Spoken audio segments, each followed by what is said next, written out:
there and welcome to the news on NTA International. I am Charles Alpha. Courage Ogirahi is our sign language interpreter. You can watch this news on Vision TV 24/7 and on other social media platforms displayed on your screen. And first, the headlines. African leaders speak on energizing the continent as CBN engages IMF and World Bank on economic recovery.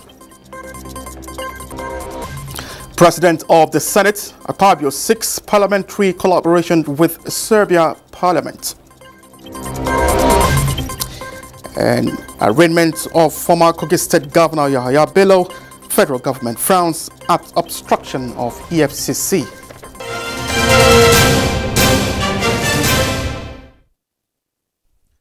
We begin from New York, where the World Bank says more than 500 million people in sub-Saharan Africa are at risk of being left out of access to electricity by 2030. What will it take to achieve energy access for the continent? This is what leaders in Africa are meeting in Washington, D.C. to answer. Moplang Dakok reports. The world faces energy crisis, but leaders here say Africa is where the energy access battle will be won or lost. The World Bank, with other partners, is deploying innovative financial and technical solutions for accelerating electrification for the continent. But I'm going to be very focused on KPIs and measuring and ensuring that our corporate scorecard will show the output of these commitments, the output of these efforts, the output of the funding, the output of the work with government. So I'm kind of focused on getting it done. Representatives from Nigeria are expectant. Look, energy is like blood inside of your body, right? You got blood, you live.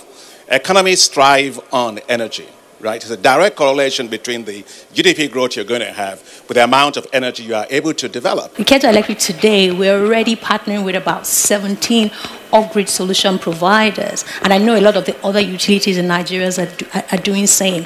And so it's a focus for Nigeria, it's a focus for the government. And if we do this collaboratively, we will achieve that objective. Discussions focused on what it will take to scale up the solutions and investments that will help connect millions and transform African economies. African leaders today at Energizing Africa believe that the energy challenges of the continent are multifaceted and need collaboration. From Washington, D.C., Moplang Dakok, NTA News.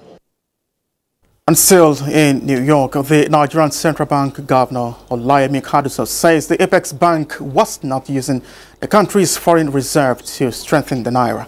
The governor was speaking during the ongoing spring meetings of the International Monetary Fund, IMF, and the World Bank in the United States.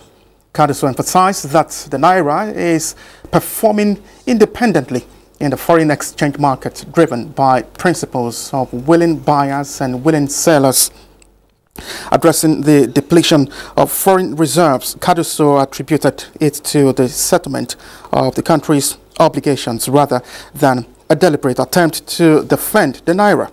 He clarified that maintaining foreign reserves is primarily for meeting financial commitments and not for currency defense purposes.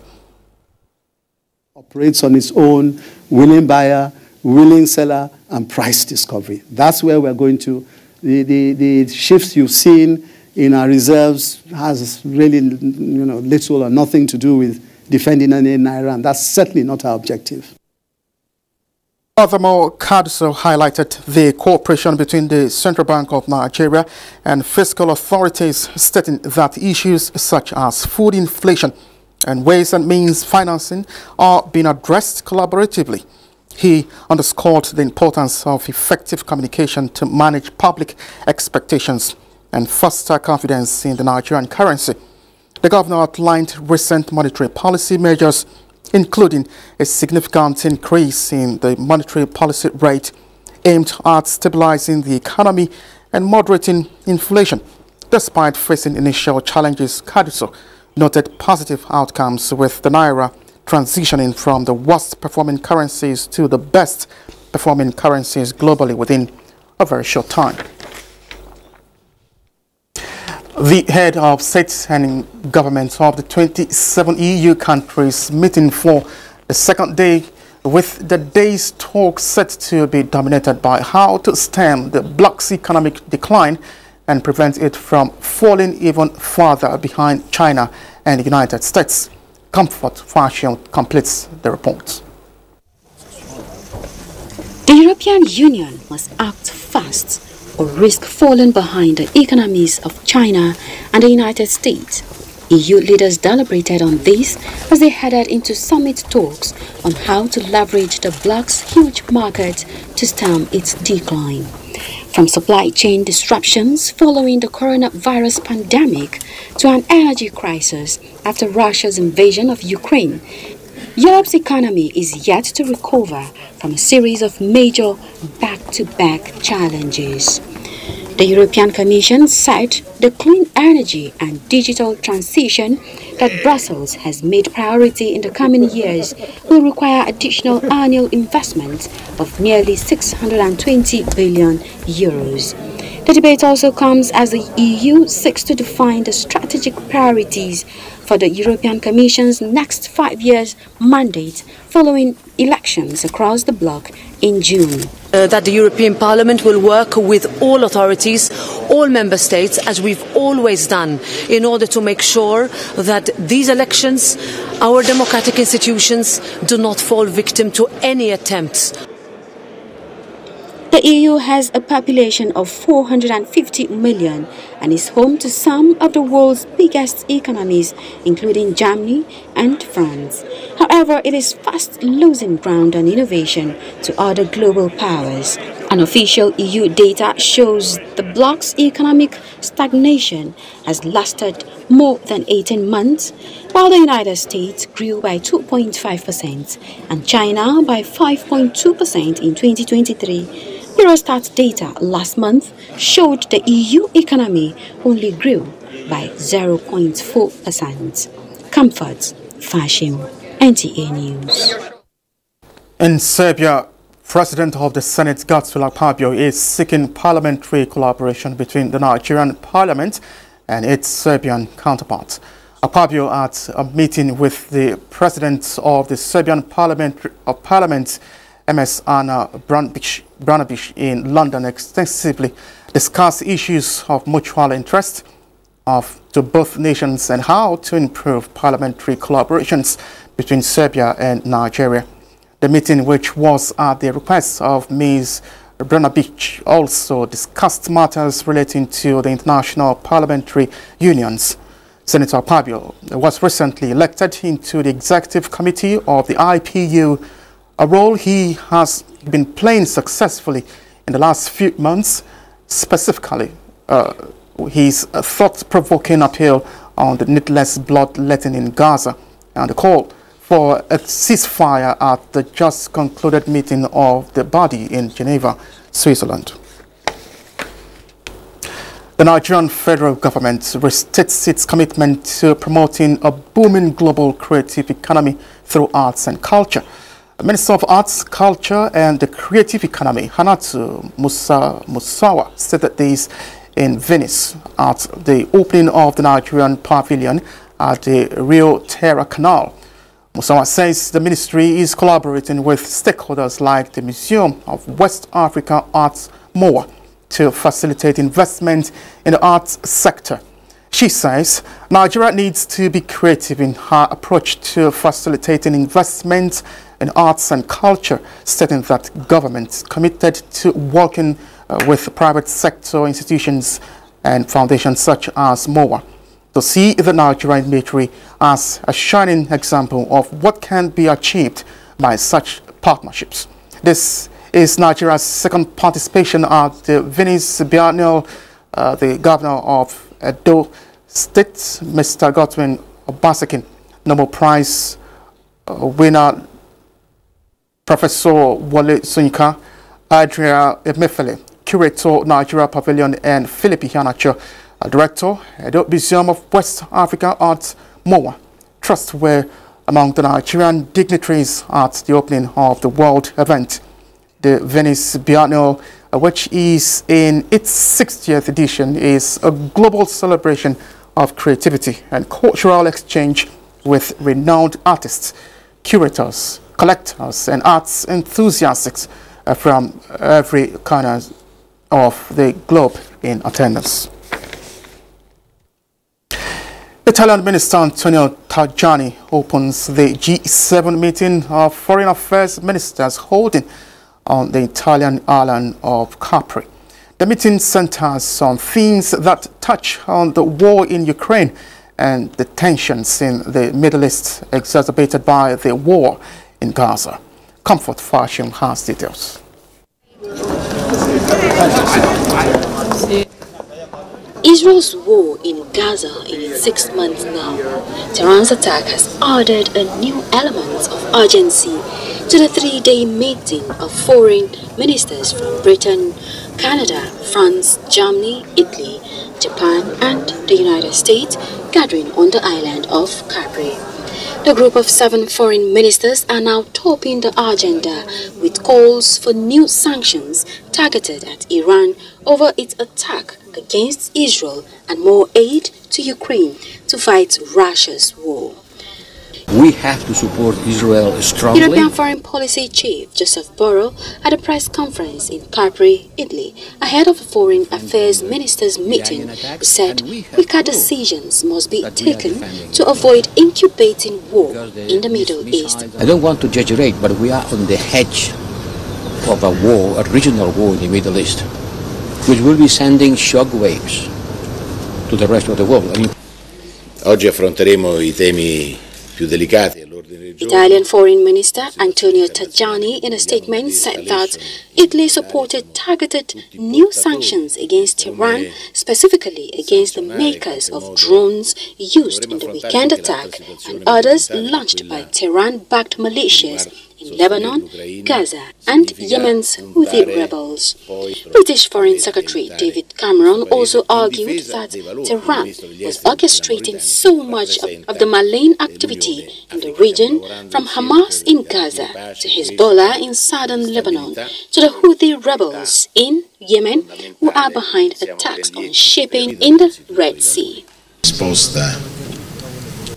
However, the G7 have urged Israel not to retaliate after Iran launched the attack last weekend on Israel. The attack happened less than 2 weeks after suspected Israeli strike in Syria, killing 2 Iranian generals in an Iranian consular building. The meeting of the group of 7 ministers will run until Friday. Comfort Fashim, NTA News.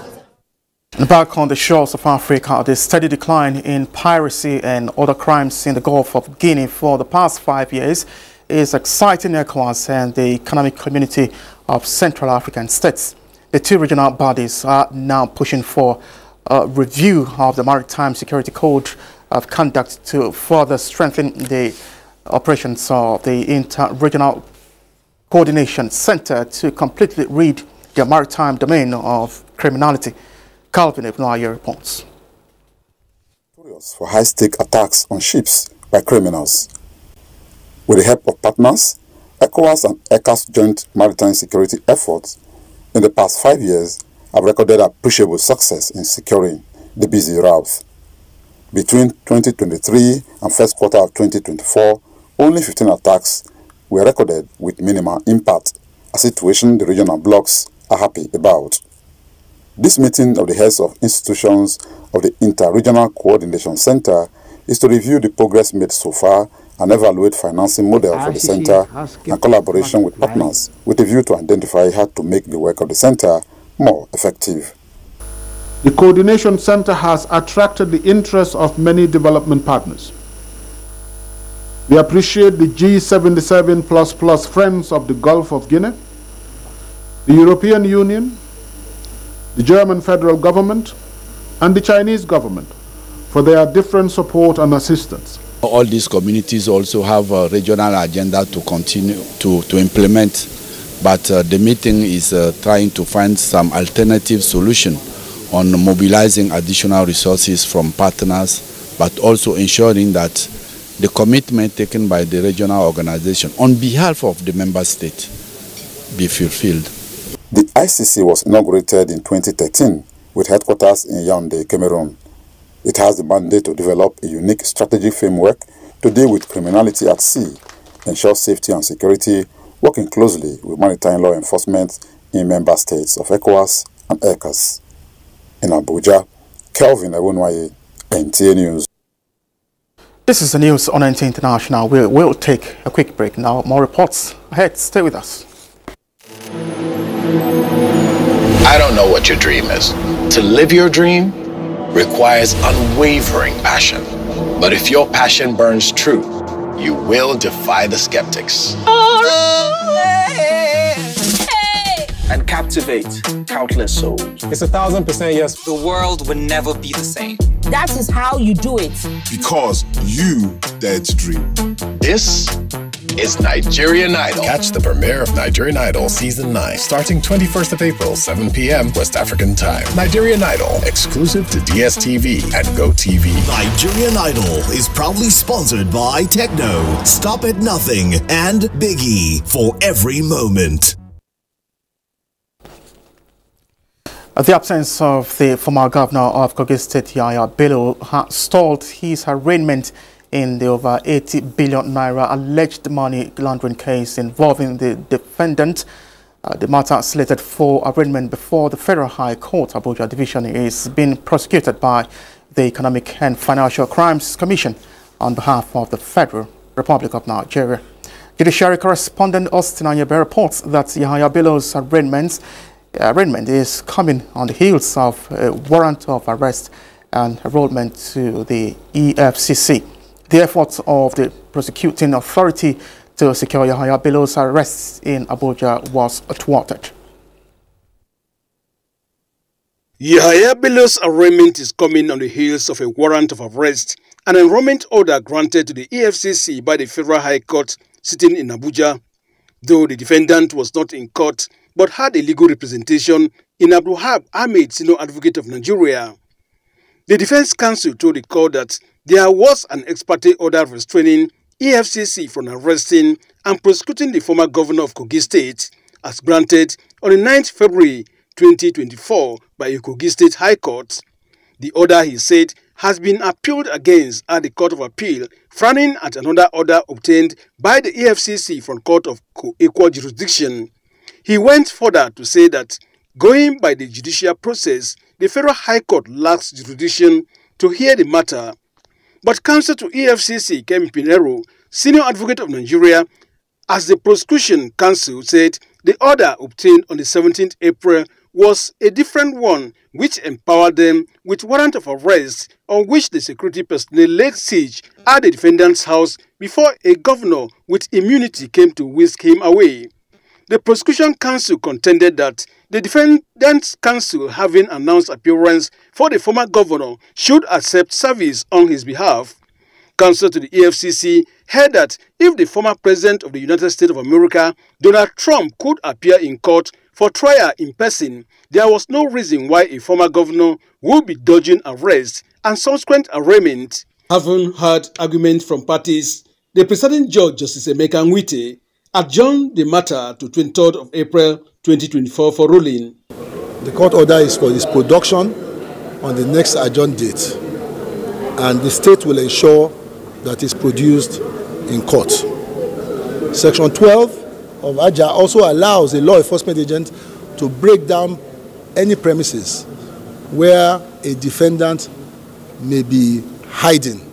Meanwhile, Justice Emeka Nwite has fixed 22nd of April 2024 for counsel to Binance Holdings Limited and two of its executives to move the application for bail of the second defendant, who has been in custody for more than 6 weeks. This is to enable counsel to the EFCC respond to some of the fresh issues raised in the affidavit by the defendant. From the Federal High Court, Abuja, Austin Anyebe, NTA News.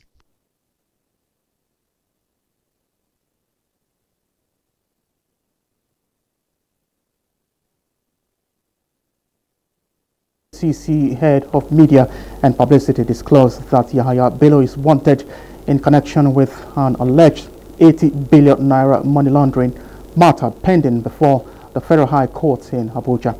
The statement urged members of the public who have knowledge of his whereabouts to contact the anti-graft agency for possible arrest of the suspect. Yahya Bello is a 48-year-old man from Okene in Kogi State. The federal government has frowned at the bizarre drama confronting the Economic and Financial Crimes Commission, EFCC, in the course of its effort to perform its statutory duty. As the Attorney General of the Federation and Minister of Justice, Lateef Fagbemi SAN, described the development as a matter of very grave concern. Fagbemi SAN affirmed that beyond doubt, operatives of the EFCC are given power by the law to invite any person of interest to interact with them in the course of their investigation into any matter, regardless of status. The Attorney General of the Federation affirmed that any suspect being invited by the EFCC is bound under the law to honor the invitation. Lateef Fagbemi SAN also frowned at the situation where public officials who are themselves subject of protection by law enforcement agents will set up a stratagem of obstruction to the civil and commendable efforts of the EFCC to perform its duty. The Attorney General of the Federation and Minister of Justice, who is the Chief Law Officer and an ardent believer in the rule of law, advised anyone who has been invited by the EFCC or any other agency to immediately toe the path of decency and civility by honoring such invitation instead of embarking on temporizing self-help capable of putting the country in bad light before the rest of the world.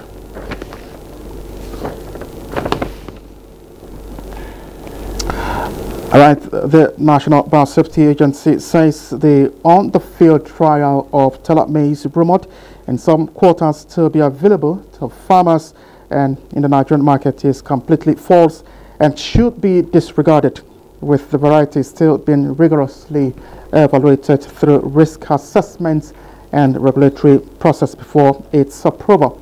The Director General of the agency, Yemisi Agnes Asabra, was reacting to some misconceptions concerning the variety of maize and other genetically modified crops before newsmen in Abuja. Maize, an improved variety found to mitigate drought risk, stabilize yields, and encourage small-scale farmers, is considered the best available practices when finally assessed and approved. Its production is, however, severely affected by droughts and insect pests.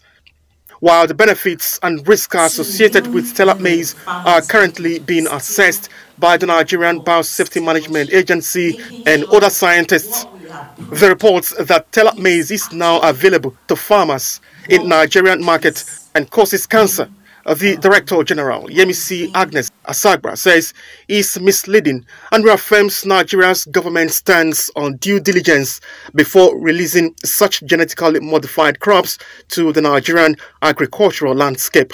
It's crucial to note that though it has been commercialized, maize has not yet been launched for the farmers to grow, and it is not available in the market.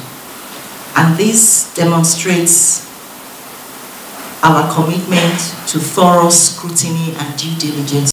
The DG says biosafety is not just a policy, but a commitment to safeguarding the nation's health, biodiversity, and environment. In regulating the activities of modern biotechnology and biosafety, she says this will ensure that any technological advancements, particularly in agriculture, are beneficial and pose no harm to Nigerians. Nigeria was estimated to be losing food worth 1 trillion naira annually, threatening the country's food security. But Minister of Agriculture and Food Security says the government is aware of the challenges and efforts underway towards reducing the losses. Musa Babaliyu now reports. Nigeria was listed among countries with the highest records of post-harvest losses in Africa. It is estimated that farmers are losing about 20% of grains, 30 to 35% of tubers, and 60% of vegetables every season. This conference is aimed at identifying challenges and food insecurity associated with post-harvest losses and the way out. Nigeria as a government, we are ready to partner with all international, regional and national agencies and organizations that have solutions to reduce post-harvest losses, either at the technical level, at the financial level, or at the social level. It will help us to save more grains. Aliu Sabi Abdullahi, the Minister of State for Agriculture and Food Security, says government is deploying innovation and modern technology that will upscale agricultural activities in the country.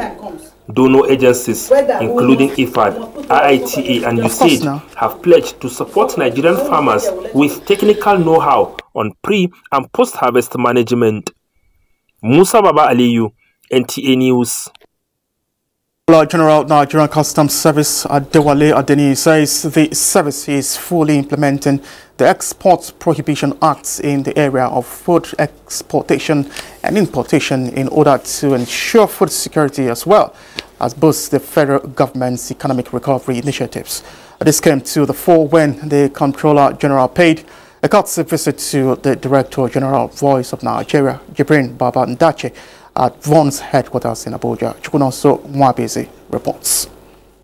The visit, the Comptroller General Nigeria Customs Service Adewale Adeni said, underscores the importance of synergy needed towards actualization of open and transparent governance as encapsulated in the renewed hope agenda of President Bola Tinubu, saying the need for the Nigeria Customs Service to re-strategize with the Voice of Nigeria on ways of keeping Nigerians abreast of government's policies and programs cannot be overemphasized. We look forward to striking partnership that works, that would let Nigerians appreciate the effort of President Bola Ahmed Tinubu in changing their economic condition, in ensuring national security, and of course giving us a legacy of political stability.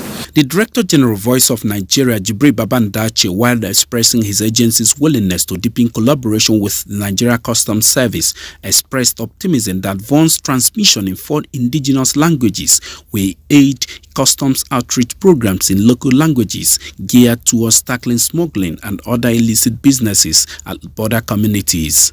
Because the Nigerian customs relate a lot with the border community and require even to send their message. We're willing for us to work together to fight fake news, misinformation and disinformation about Nigerian customs. The two heads, who are public relations experts, also pledged continuous deployment of their expertise in projecting positive narratives about activities of the federal government.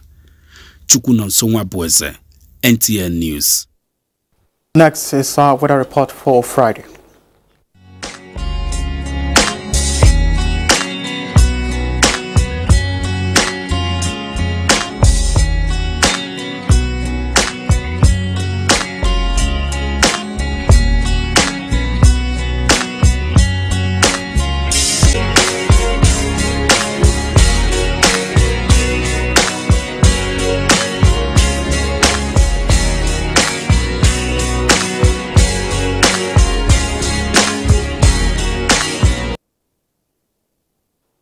This is where we end the news. Many thanks for watching. I am Charles Alpha. My sign language interpreter has been Courage Okeriahi.